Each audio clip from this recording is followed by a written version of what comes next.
Hi friends, welcome to my channel.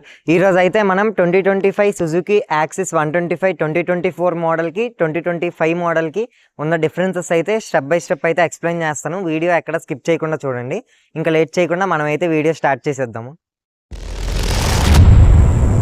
ఈ వెహికల్లో మనం 2024కి 2025కి ఉన్న డిఫరెన్సెస్ గురించి మాట్లాడుకుంటే మనకైతే ఫ్రంట్ డిజైన్లో చూసుకుంటే మనకి స్టార్టింగ్లో హెడ్లైట్ డిజైన్ అనేది మారిపోయింది. మనకి 2024 వెహికల్లో చూస్తే మనకి డిజైన్ అయితే చూడడానికి ఇలా ఉంటుంది. నెక్స్ట్ మనకి 2025 వెహికల్లో చూసుకుంటే మనకైతే రెక్టాంగిల్ షేప్లో డిజైన్ అయితే వచ్చింది. అండ్ నెక్స్ట్ దాని కింద మనకి చూసుకుంటే 2025 వెహికల్లో మనకి యూ షేప్లో సుజుకి దగ్గర డిఆర్ఎల్ అయితే ప్రొవైడ్ చేశారు. మీరు చూసుకున్నట్టయితే మనకి 2024 వెహికల్లో మనకి ఇలాగ డిఆర్ఎల్ అయితే ప్రొవైడ్ చేయలేదు, ప్లెయిన్ డిజైన్ అయితే వచ్చింది. అండ్ నెక్స్ట్ మనకి ఫ్రంట్ సిగ్నల్ ఇండికేటర్స్ చూసుకున్నట్టయితే లాస్ట్ టైం కొంచెం పెద్ద వచ్చాయి, ఇప్పుడు కొంచెం కాంపాక్ట్గా చిన్న సైజ్ అయితే వచ్చాయి. అండ్ నెక్స్ట్ డిఫరెన్స్ వచ్చేసి మనకి బ్యాక్ సైడ్ టెయిల్ లైట్ చూసుకున్నట్టయితే tail light and signal light designs అయితే మనకి చూడడానికి ఇలా ఉన్నాయి. ఈ వెహికల్లో మీరు చూడొచ్చు, పాత వెహికల్లో మనకైతే చూడడానికి ఇలా లేవు. మనకి 2025 వెహికల్లో యూ షేప్ డిజైన్ అయితే వచ్చింది టెయిల్ లైట్లో.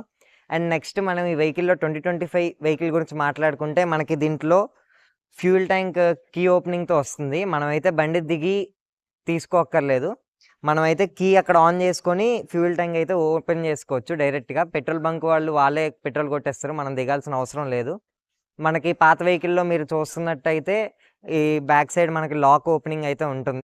అండ్ నెక్స్ట్ మనకి ఇంకొక డిఫరెన్స్ చూసుకుంటే మనకి ఇక్కడ హ్యాండిల్ స్విచ్చెస్ గురించి మాట్లాడుకుంటే మనకి 2024 వేరియంట్లో చూసుకున్నట్టయితే మనకి pass switch and hazard switch అయితే ప్రొవైడ్ చేయలేదు. మనకి 2025 వేరియంట్లో pass switch and hazard switch అయితే ప్రొవైడ్ చేశారు. అవి అయితే చూడడానికి ఇలా ఉంటాయి. అండ్ నెక్స్ట్ మనకి వెహికల్ పాకెట్స్ గురించి మాట్లాడుకుంటే మనకి 2024లో సింగిల్ పాకెట్ అయితే ప్రొవైడ్ చేశారు. ఇదిగోండి మీరు చూస్తున్నట్టు ఇలా ఉంటుంది సింగిల్ పాకెట్. మనకి 2025లో చూసుకుంటే మనకైతే డబుల్ పాకెట్ అయితే ప్రొవైడ్ చేశారు. అండ్ నెక్స్ట్ మనకి వెహికల్లో చూసుకున్నట్టయితే మనకి ఇంజన్ క్లచ్ కవర్ అయితే మనకి చేంజ్ అయింది. 2024 మోడల్లో చూసుకుంటే మనకు కొంచెం పెద్దగా ఉంటుంది, ఇక్కడైతే మనకి చిన్న కాంపాక్ట్ డిజైన్ అయితే చేంజ్ చేశారు.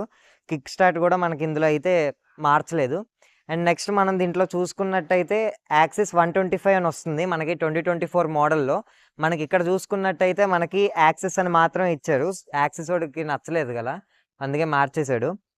అండ్ నెక్స్ట్ మనం బూట్ స్పేస్ గురించి మాట్లాడుకుంటే మనకి 2024 మోడల్లో కొంచెం తక్కువ బూట్ స్పేస్ అయితే వచ్చేది. ఇక్కడ మీరు చూస్తున్నట్టు కొంచెం ఎక్కువగా స్పేస్ అయితే ఉండేది కాదు. ఇప్పుడు మనకైతే 24 లీటర్స్ బూట్ స్పేస్ అయితే ప్రొవైడ్ చేశారు.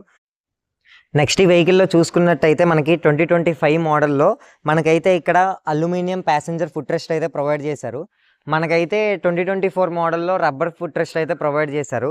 అండ్ నెక్స్ట్ మనకి బ్యాక్ సస్పెన్షన్ మీరు ఇక్కడ చూడొచ్చు, మన 2025 వెహికల్లో కొంచెం బయటకైతే ఇచ్చారు. దీనివల్ల మంచి సస్పెన్షన్ ఎక్స్పీరియన్స్ అయితే ఉంటుంది. మనకి 2024 మోడల్లో మీరు చూసినట్టయితే మనకు కొంచెం లోపలికి అయితే ఇచ్చారు. ఇది ఒక మంచి అప్డేట్ అని చెప్పుకోవచ్చు. సో ఫైనల్గా చూసారు కదా ఫ్రెండ్స్, ఇవైతే మనకి 2024కి 2025కి ఉన్న అప్డేట్స్. నెక్స్ట్ మనం ఈ వెహికల్ టాప్ స్పీడ్ గురించి మాట్లాడుకుంటే మనకైతే ఈ వెహికల్ 90+ అయితే వెళ్తుంది. అండ్ నెక్స్ట్ ఈ వెహికల్ మైలేజ్ చూసుకున్నట్టయితే మనకి సిటీ కండిషన్లో 50 అయితే ఎక్స్పెక్ట్ చేయొచ్చు, హైవే కండిషన్లో మనకి 50+ కూడా ఎక్స్పెక్ట్ చేయొచ్చు. అండ్ నెక్స్ట్ మనకి వెహికల్లో ఆన్ రోడ్ ప్రైస్ గురించి మాట్లాడుకుంటే ఈ వెహికల్లో 3 వేరియంట్స్ అయితే ఉన్నాయి. ఫస్ట్ది మనకు వచ్చేసి స్టాండర్డ్ వేరియంట్, అదైతే మనకి డిస్క్ బ్రేక్స్ రాకుండా డ్రమ్ బ్రేక్స్తో అయితే అవైలబుల్లో ఉంది. అండ్ నెక్స్ట్ మనకి స్పెషల్ ఎడిషన్ అని ఒక వేరియంట్ ఉంది. అండ్ నెక్స్ట్ ఇదైతే మనకి రైడ్ కనెక్ట్ ఎడిషన్, ఇదైతే మన దగ్గర ఉంది. ఇదైతే మనకి ఆన్ రోడ్ ప్రైస్ వచ్చేసి 1,29,000 వరకు అయితే ఉంది. ఇంకా ఈ వెహికల్ అయితే చాలా బాగుంది, ఎవరైనా తీసుకోవాలనుకుంటే తీసుకోవచ్చు, ఫ్యామిలీ పర్పస్ యూస్ చేసుకుంటానంటే తీసుకోవచ్చు. అండ్ నెక్స్ట్ మేము సిటీలో ఎక్కువ తిరుగుతాము, అస్తమానం గేర్లు వేసి తీయడం నచ్చదు అనుకుంటే బైక్ కన్నా ఈ స్కూటీకి వెళ్ళిపోవడం చాలా బెటర్. అండ్ నెక్స్ట్ ఇంట్లో లేడీస్ ఉన్నారు, వాళ్ళ కోసం అనుకున్న ఈ వెహికల్ అయితే కళ్ళు మూసుకొని తీసుకోవచ్చు. మనకి సిటీ కమ్యూనిటీకి అయితే చాలా బాగుంది వెహికల్ అయితే, మీరు హైవే మీద కూడా చాలా బాగా వెళ్ళొచ్చు. ఇంజిన్ అయితే చాలా స్మూత్గా ఉంది. ఇంకా ఈ వెహికల్ ఎవరైనా తీసుకోవాలనుకుంటే మీకు దగ్గరలో ఉన్న షోరూమ్కి వెళ్ళి టెస్ట్ రైడ్ చేసి వెహికల్ అయితే తీసుకోండి. సో ఇంతవరకు మన ఛానల్ ఎవరైనా సబ్స్క్రైబ్ చేసుకోకపోతే సబ్స్క్రైబ్ చేయండి, వీడియో నచ్చితే లైక్ చేయండి, కుదిరితే మీ ఫ్రెండ్స్కి కూడా షేర్ చేయండి. Thank you.